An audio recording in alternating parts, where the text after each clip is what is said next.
Selamat pagi, Ibu Bapak, Saudara-saudara yang terkasih dalam Tuhan. Kita jumpa lagi dalam doa pagi sebagai suatu kesempatan yang berharga yang Tuhan percayakan bagi kita semuanya. Pagi ini kita bersukacita dengan saudara-saudara yang diberi kesempatan untuk menikmati pertambahan usia kelahiran.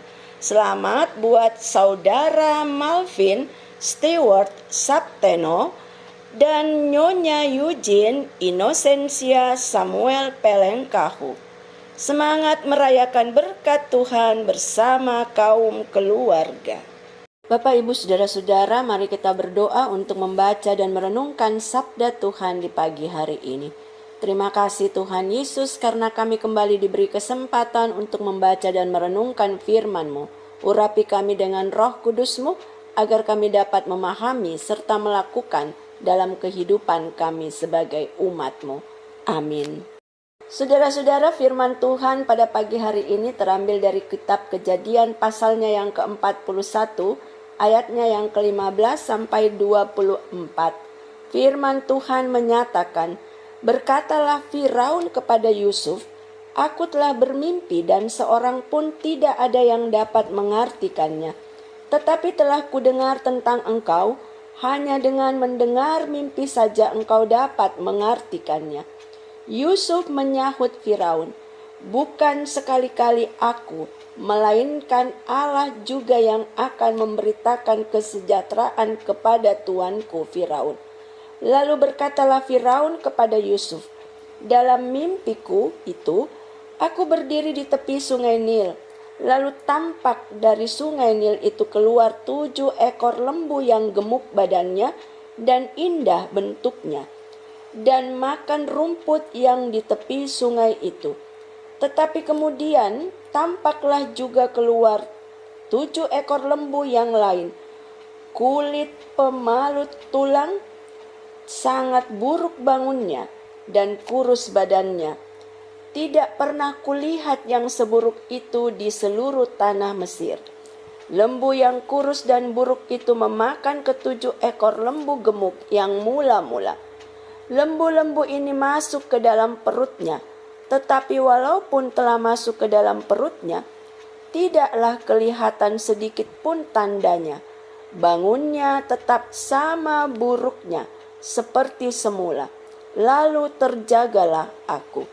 Selanjutnya dalam mimpiku itu, kulihat timbul dari satu tangkai 7 bulir gandum yang berisi dan baik. Tetapi kemudian tampaklah juga 7 bulir yang kering, kurus dan layu oleh angin timur.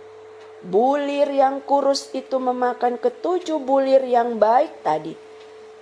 Telah kuceritakan hal ini kepada semua ahli, tetapi seorang pun tidak ada yang dapat menerangkannya kepadaku."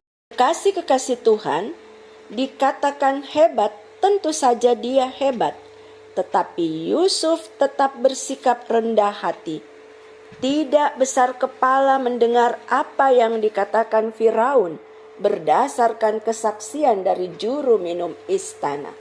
Yusuf dengan rendah hati mengatakan, bukan dirinya yang dapat mengartikan mimpi itu, tetapi Allah. Yusuf menegaskan bahwa semua itu karena Allah. Yusuf ingin Firaun mengetahui dan mempercayainya.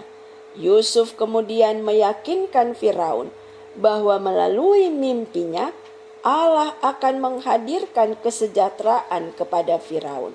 Lalu Firaun menceritakan mimpinya kepada Yusuf. Belajar dari Yusuf yang punya potensi diri, namun ia tetap rendah hati, serta mengakui bahwa semua kemampuannya karena Allah di pihaknya.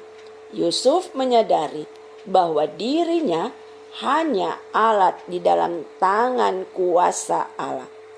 Kemudian dengan potensi yang dimilikinya, tujuannya untuk membantu sesama guna menjadi berkat bagi sekeliling, yang pada akhirnya nama Tuhan dimuliakan. Maka mari ibu bapak, saudara-saudara, kita pun memiliki potensi diri. Tetapi ingat, kita bisa dan kita mampu karena Dia hadir di kehidupan kita. Dia menopang kita dan kita ini hanya alat di dalam tangannya. Tetap hadir sebagai pribadi yang rendah hati walau segudang potensi kita miliki.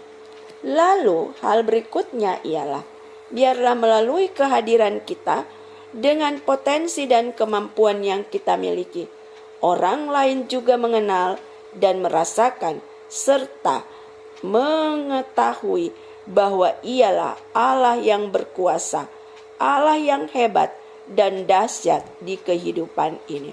Dan yang terakhir, jangan lupa bersyukur dengan kemampuan atau potensi diri yang Tuhan berikan dalam kehidupan kita saat ini.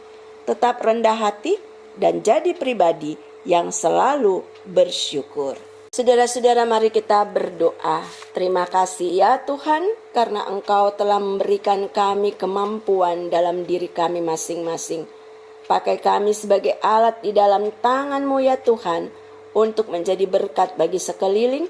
Dan biarlah dengan segala potensi diri dan kemampuan yang kami miliki, yang asalnya dan datangnya dari Tuhan, di sanalah kami memuji dan memuliakan nama-Mu, dan sekeliling juga boleh mengenal kasih-Mu, boleh mengetahui kuasa-Mu, bahwa Engkaulah Allah yang hebat, Allah yang dahsyat di kehidupan ini. Kami tetap menaruh pengharapan hidup kami di dalam nama-Mu, di tengah situasi yang masih harus kami alami dan lewati. Situasi masa pandemi ini yang membuat kami seringkali mengalami kegelisahan dan kekhawatiran. Tetapi kami bersyukur karena pengharapan kami di dalam nama-Mu ya Tuhan Yesus dari hari ke hari tetap bertumbuh dan semakin menguat. Karena Engkau selalu menopang kehidupan kami. Ada banyak perkara yang luar biasa dan hebat yang Engkau nyatakan, yang menandakan Tuhan ada dan senantiasa menyertai kehidupan kami. Terima kasih Tuhan Yesus, kami ingin jalani hidup ini dengan terus berpegang pada kehendak kuasa dan kasih-Mu. Biarlah kami berjalan seturut dengan kehendak-Mu, bukan kehendak kami yang jadi. Dalam kasih Kristus Yesus kami sudah berdoa dan mengucap syukur. Amin. Selamat pagi.